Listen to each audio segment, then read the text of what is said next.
Gente, estou passando aqui hoje como um cidadão da sociedade brasileira, entendendo a importância de exercer cidadania com toda uma mentalidade de princípios cristãos, porque o fato de sermos cidadãos terrenos não muda a cidadania celestial e a nossa responsabilidade de refletir os princípios e os valores do reino. Tentando combinar isso, eu quero trazer um esclarecimento que eu acredito ser importante a respeito das próximas eleições e do porquê das minhas escolhas. Algo que nós precisamos entender, produzir um vídeo com conteúdo de argumentação bíblica sobre em quem não votar.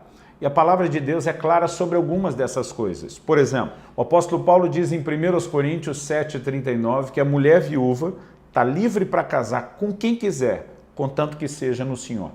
Ele apresenta para ela a liberdade que ela tem, do direito de escolha dentro do livre-arbítrio que Deus lhe deu, mas uma restrição apresentada por Deus que não a leve a quebrar princípios. Então, ela pode escolher o candidato a marido que quiser, mas tem que ser alguém que preencha os requisitos do plano de Deus para a família que ela vai formar. Então, esse com quem quiser, Paulo diz, não é bem com quem quiser, é com quem quiser dentro dessa esfera. Nós precisamos entender que o Deus que nos deu o livre-arbítrio, ele também nos deu restrições para o uso da nossa escolha. E essa nossa escolha deve respeitar princípios, a menos que a gente queira colher as consequências. Quando nós entendemos esses valores, nós vamos perceber o seguinte, o próprio Deus, ele diz, eu ponho diante de vocês a vida e a morte, a bênção e a maldição. Está lá em Deuteronômio 30, de 15 a 19. Mas ele diz, meu conselho, escolhe direito, escolhe vida. Mesmo que Deus nos deu o direito de escolher, isso não significa que ele não possa tentar influenciar a nossa escolha com conselhos. Agora, por que eu estou dizendo isso? Porque nós temos uma mania agora, ou de crentes que vão ao extremo de quase matarem um ao outro como verdadeiros cabos eleitorais num momento como esse, ou aqueles que acham que a gente não tem que falar nada, que não tem que ter opinião nenhuma, que nós não podemos influenciar as pessoas, né? Aliás, o negócio está ficando tão difícil que um dia desse um amigo meu brincou para mim. Cara, hoje em dia, quando alguém me pede a direção de um caminho, estou até com medo de apontar direita ou esquerda para não ter problema, estou mandando seguir reto, né? Deixa eu dizer algo, o que eu quero compartilhar aqui é uma opinião de um cristão que entende a sua responsabilidade de ser cidadão. Porque eu postei um protesto na minha rede social contra a volta de um antigo governo corrupto, e eu vou falar sobre isso nesse vídeo, e tem crente falando um monte de bobeira, um monte de asneira. Esse vídeo envolve também tentar dar resposta, porque não dá para você responder mil e tantos comentários, um por um. Então, eu quero tentar englobar tudo aquilo que de mais importante acredito que aqueles que querem ouvir uma opinião precisam ouvir aqui. Agora preste atenção, o propósito não é gerar debate, eu não quero discussão aí embaixo nos comentários, não preciso de ninguém tentando defender minha opinião para quem quer que me ataque, se é que esses ataques vão ser publicados aí, porque provavelmente serão moderados, né? As minhas redes sociais não são a democracia para cada um vir despejar o lixo que quiser. É um lugar onde aquelas pessoas que me seguem, que me respeitem, querem ouvir o que eu acho, o que eu penso, têm acesso a me ouvir e não necessariamente a ter que ouvir a opinião de todo mundo. Então, eu quero trazer um posicionamento a respeito de algumas coisas envolvendo as eleições. Primeira reclamação que eu vi de alguns crentes, já está se embaraçando com as coisas desse mundo. E esse é o problema dessa mentalidade mesquinha, eu diria talvez doente, de alguns crentes que acham que estão vivendo no céu ou, na verdade, o estilo de vida deles nem reflete uma vida no céu. Eles só usam esse tipo de argumento quando a gente fala alguma coisa no âmbito político que eles não gostam. Aí eles tentam dizer que a gente, como pastor, não poderia se posicionar. Então, deixa eu te dizer uma coisa que todo crente tem que entender. Paulo diz, nossa pátria está nos céus. Nós somos chamados embaixadores do reino de Deus. Mas, ao mesmo tempo, quando ele foi preso na cidade de Filipos e os juízes vieram depois com uma ordem de soltá-los, mandando mensageiros, dizendo, não, vocês violaram o meu direito como cidadão romano. Agora vão fingir que não aconteceu? Não, vocês vão vir apresentar um pedido de desculpa. Paulo não queria apenas arrumar briga, Paulo estava dizendo, o direito foi desrespeitado, eu quero o meu direito respeitado, eu sou um cidadão da terra, eu entendo as minhas responsabilidades aqui. Jesus disse que nós temos que dar, não é só a Deus o que é de Deus, por sermos cidadãos do céu, e disse que nós temos que dar a César o que é de César. A Bíblia fala sobre honrar honrar o rei. A Bíblia fala sobre uma harmonia com as leis do governo. Aliás, deixa eu te dizer algo. Nós precisamos parar de espiritualizar como se só Deus fosse resolver tudo. Se Deus fosse resolver tudo, ele provavelmente virou as costas para o Brasil. Porque países da Europa estão vivendo muito melhor do que a gente. Nós precisamos entender que jogar e transferir para Deus o que é nossa responsabilidade é errado. Se por um lado nós precisamos orar, e com certeza precisamos orar e orar mais, e eu quero te pedir, antes dessas eleições, jejue, clame pela intervenção de Deus. Não ore só pelo seu candidato, não ore só por aquilo que você acha que deveria acontecer. Ore para que o plano e o propósito de Deus possa se cumprir. Em Jeremias 29, o Senhor disse que nós devemos orar pela paz da cidade onde estamos, porque da paz da cidade depende a nossa paz. Mas em 1 Timóteo capítulo 2, a Bíblia diz, antes de tudo, exerçam oração, orem pelos reis, pelos que se acham investidos de autoridade, para que vocês tenham vida mansa e tranquila. Deus quer nos fazer entender o seguinte, sua paz pessoal, Jesus diz, eu dou, isso eu dou para você. Mas para que ele estabeleça uma paz na sociedade, ele está dizendo, ore pelos reis, porque são os reis que vão estabelecer ou não essa paz social. Eu não suporto a ideia de andar no Brasil tão violento como está, ou cada vez pior, e ficar achando que Deus tem que resolver isso, enquanto a gente olha para governantes que não têm compromisso com nada, a não ser com o seu próprio umbigo e com os seus próprios anseios. Temos as melhores opções de jeito nenhum, mas no mínimo precisamos tentar entender o que é o menos pior nessa altura do campeonato. Então, a primeira coisa que eu quero esclarecer, não sou cabo eleitoral de ninguém, não tenho compromisso com nenhum grupo partidário, nunca tive antes e graças a Deus não tem a menor chance de que eu me envolva com esse tipo de coisa, me comprometendo com o partido. Até porque partidos, eles se comprometem, mudam suas ideologias, né, procedem a ajustes, então não tenho esse tipo de envolvimento ou comprometimento com nenhum tipo de legenda. Eu quero começar isso dizendo o seguinte, não dá para suportar a volta de um governo corrupto como o PT. Não adianta tentar tapar o sol com a peneira, você pode tentar falar o que quiser. Eles ganharam as eleições em 2002, eles ganharam as eleições em 2006, eles ganharam as eleições em 2010, eles ganharam as eleições em 2014, agora estão prometendo voltar em 2018 a arrumar tudo. Arrumar o quê? A bagunça que eles fizeram. Nós nunca tivemos tanta corrupção, tanto desvio.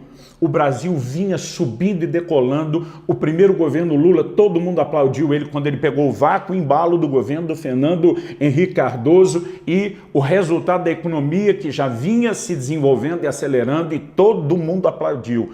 E o PT conseguiu enterrar economicamente a nossa nação, conseguiu quebrar o Brasil. Não por falta de recursos, porque bilhões e bilhões e bilhões de dólares foram desviados para apoiar construções em Cuba, Venezuela, Bolívia, ditaduras africanas. Agora, eu acho interessante que quando de repente a gente se posiciona contra o PT, e a única opção contra o PT é Bolsonaro, os crentes começam a dizer, vai apoiar alguém que verbalmente, nunca fez isso fisicamente, que verbalmente apoiou um período de tortura. Eu digo, quem são os maiores torturadores da história? Quem são os maiores assassinos da história? São os líderes do comunismo, do socialismo e do marxismo ao longo do mundo. Detalhe, não mataram apenas inocentes, perseguiram, acima de tudo, os cristãos, aqueles que professam a nossa fé. Então, deixa eu dizer algo, um crente que tenta defender comunismo, socialismo, marxismo, das duas, uma, ou ele não entendeu o que é o cristianismo, ou ele não entendeu o que é o socialismo, porque essas coisas não combinam. Os valores que eles defendem contra a família, contra a fé cristã, contra tudo que acreditamos, não tem nada a ver com os valores que nós defendemos na palavra. Ah, nós acreditamos que o pobre não pode ser abandonado. Ok, o cristão também. Um dos fundamentos do evangelho é que a gente cuide um dos outros. Agora, deixa eu te dizer, há uma diferença entre a gente exercer cuidado e distribuir renda de forma igual para todo mundo, inclusive para quem não quer trabalhar, para quem não quer se dedicar no mesmo nível que outros que estão gerando riqueza. Eu não quero discutir economia aqui, mas se nós tentarmos em prol do pobre, assassinar o rico, nós acabamos com a estrutura do governo. Olha o que aconteceu na Venezuela. Porque quando aqueles que começam a dar manutenção, emprego, gerar recursos no país, eles começam a sair ou são expulsos de lá, é caos.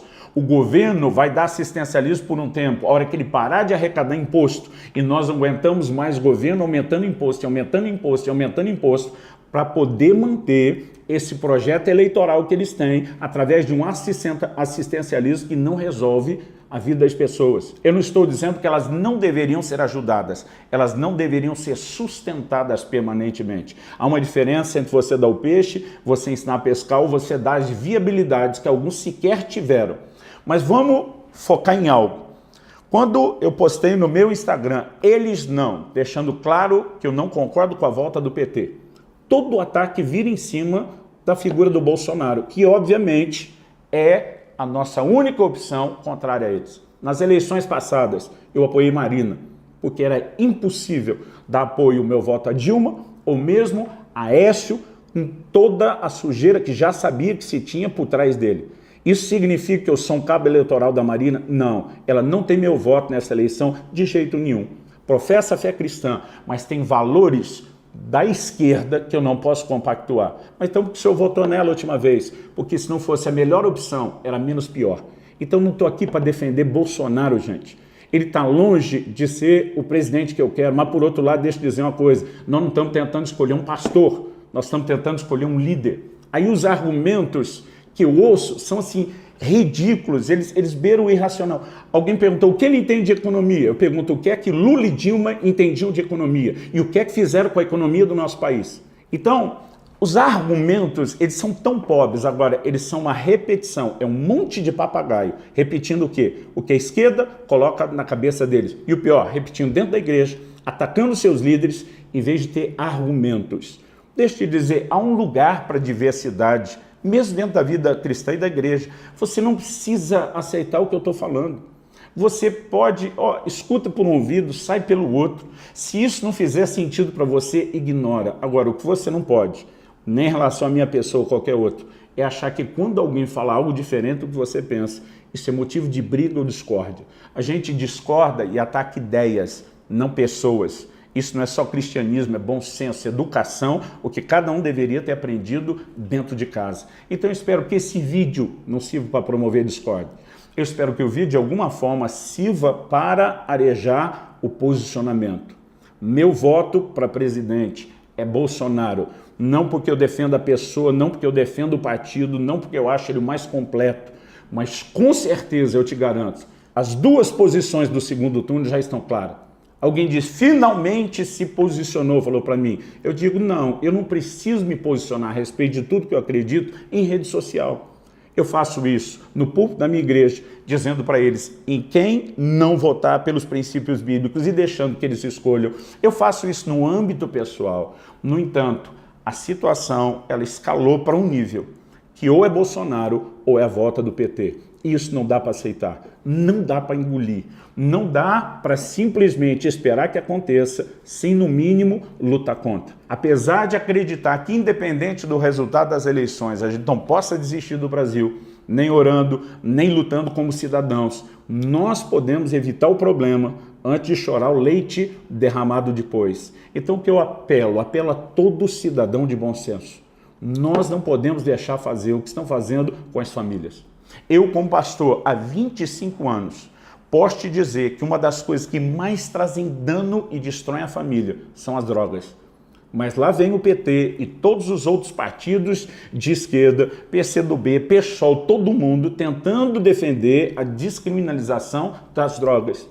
E esse, na minha opinião, tem sido um dos grandes erros da aliança que Marina fez. Nós não podemos simplesmente olhar, assistir e aceitar esse tipo de coisa. Então vemos uma desconstrução tentando ser promovida em relação à família, aos valores judaicos cristãos, a questão da ideologia de gênero, atacando crianças inocentes com uma incoerência absurda. Porque a mesma esquerda que defende, de um lado, que um garoto de 17 anos não é responsável por um crime que cometeu, ela tenta, por outro lado, dizer que um garoto de 12 anos deveria, sem o consentimento dos pais, escolher mudança de sexo. Eles são contraditórios com eles mesmos. Eles são contraditórios com a própria lógica deles, não é só com o que a gente acredita. E nós não podemos olhar para isso tudo. Agora, qual o discurso que eles usam? É sempre desconstruir e atacar a imagem dos candidatos oponentes. Aí as pessoas ficam discutindo. O Bolsonaro é intolerante. Intolerante com o quê? A palavra de Deus, por exemplo, diz em Hebreus 13 que não é à toa que a autoridade traz a espada. É bíblico. É bíblico que para estabelecer a ordem e punir o crime se use de autoridade. Agora, quando ele fala que não dá para subir um morro do Rio de Janeiro com flores, você acredita que dá para subir com flores? Porque todo mundo que fala isso não está fazendo diferença nenhuma. Não dá para viver numa sociedade como está. Eu apoio tudo que ele fala? Claro que não. Concordo com tudo que ele acredita? Claro que não. Mas deixa eu dizer uma coisa. Faz muito tempo que a gente não tinha uma proposta ousada e corajosa de alguém dizendo: eu não vou leiloar os ministérios de acordo com as alianças partidárias. Eu vou quebrar o esquema. Eu vou lutar contra tudo isso. Mesmo se fosse alguém perfeito, que certamente ele não é, não resolveria o problema do Brasil num mandato. E não estou esperando que isso aconteça, mas no mínimo nós precisamos do alívio de ver que essa máfia, liderada por alguém que ainda comanda tudo da cadeia, quer você concorde com isso, quer não, minha opinião, nós precisamos que eles saiam. Nós precisamos de uma reconstrução com gente nova e não dá para aceitar a situação como está.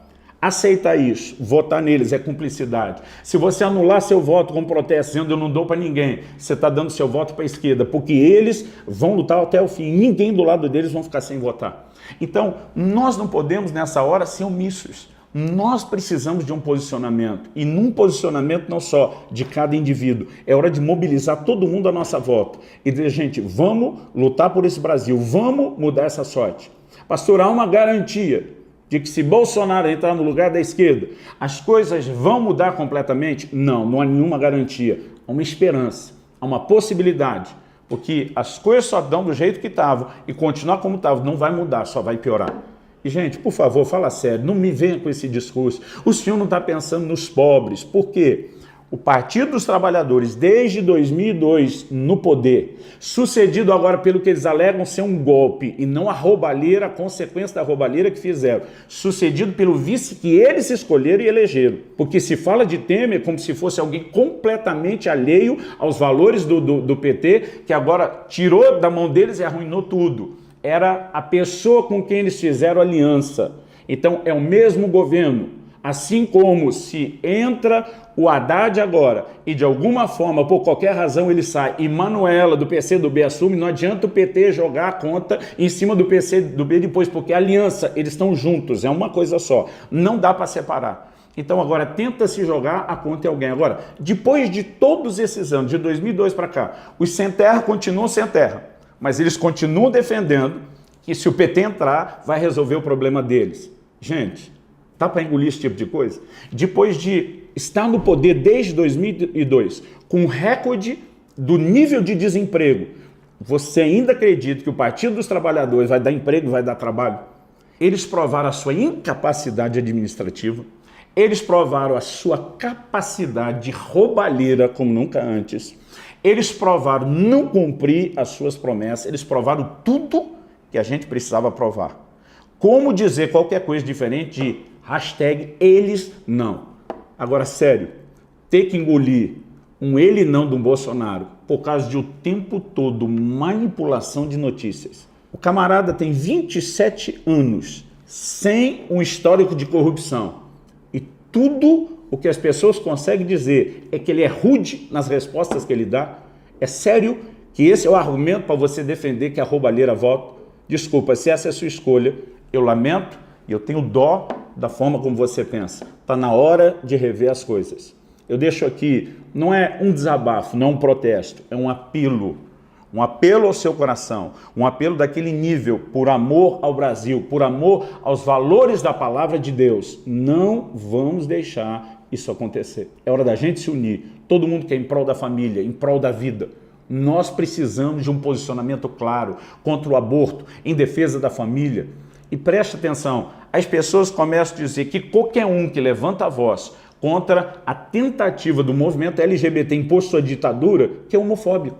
Aliás, hoje em dia sim, o cara do lado de lá diz, eu sou de esquerda, ah, que legal. Aí você diz, eu sou de direita, fascista. Aí o camarada do lado de lá diz, eu sou isso, que legal, eu sou aquilo. E você é atacado de tudo, porque você não pode ser contra eles. Na verdade, nunca os cristãos tentaram proibir que os homossexuais fizessem a sua escolha como tal. O que nós não queremos, não chame de casamento, que vocês estão tentando ter da mesma forma que nós temos. Não chame de família, o que vocês estão tentando ter da mesma forma que nós temos. Nunca tentamos colocar uma lei proibindo vocês de ter convívio junto.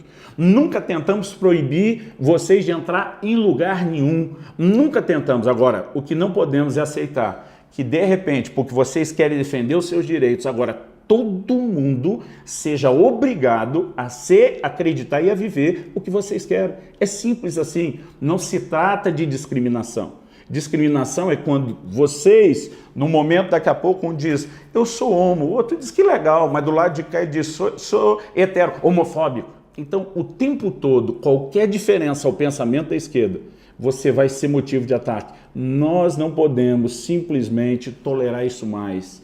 Nós precisamos bater o pé e dizer, gente, todo mundo tem direito. Então, o direito dos outros termina onde começa o meu termina onde começa o dos outros, e nós vamos tentar fazer com que isso conviva de forma pacífica. Eu não aguento mais a distorção de uma mídia que tenta valorizar um ataque antigo de uma ex-mulher do Bolsonaro, que ela mesma desmente, e ninguém consegue provar que isso foi dito em lugar nenhum, mas tenta valorizar isso, mas do outro lado ignora que toda a cúpula do PT praticamente foi para a cadeia. Então isso eles tratam como fosse boato. O boato eles tratam como se fosse verdade. O que a gente não percebe é que a gente está sendo manipulado o tempo todo para aceitar o quê? O poder pelo poder. O PT acabou de assinar um pacto de apoio à Venezuela. Venezuela foi um dos países mais ricos da América Latina. Eles destruíram tudo. É uma ditadura. E sabe o que é interessante? Atacam o Bolsonaro de apoiar a ditadura. O que você acha que está acontecendo na Venezuela? O que você acha que acontece contra quem se posiciona contra o regime? O que é que você acha que está acontecendo em cada um desses países e estruturas comunistas? O que é que você acha que aconteceu em Cuba? O que é que você acha que aconteceu em cada um desses lugares desde a União Soviética? Nunca perseguiram, prenderam, torturaram e mataram tantos cristãos como dentro do socialismo. E aí quem se posiciona para quebrar o esquema deles é o cara que apoia a tortura. A gente fala sério, hora de acordar, não só de orar, hora de se mobilizar, hora de despertar todo mundo. Eu vou sim de Bolsonaro, não como cabo eleitoral, não por achar que ele é a melhor opção, não por achar que ele é o melhor preparado, mas com certeza está difícil alguém perder com a preparação de Lula e Dilma, gente. Então, vamos parar de usar esse argumento. Porque o que a gente precisa de um presidente não é um professor pardal que sabe tudo. É alguém que lidere, encontre as pessoas capacitadas, não esteja de rabo preso com ninguém para poder colocar a pessoa lá, porque ela merece pelo seu empenho e poder de realização, e tirar sem nenhum comprometimento se ela não estiver fazendo o trabalho dela. Que ele é um líder, que ele tem esse poder de mobilização, está mais do que provado. Que ele é, no mínimo, se não a melhor opção, eu justifiquei o meu porquê. Se você aceitar isso, ótimo. Se não aceitar, não quis te ofender como pessoa, espero que você não tente me ofender de volta. Que Deus te abençoe, que Deus tenha misericórdia da nossa nação, em nome de Jesus.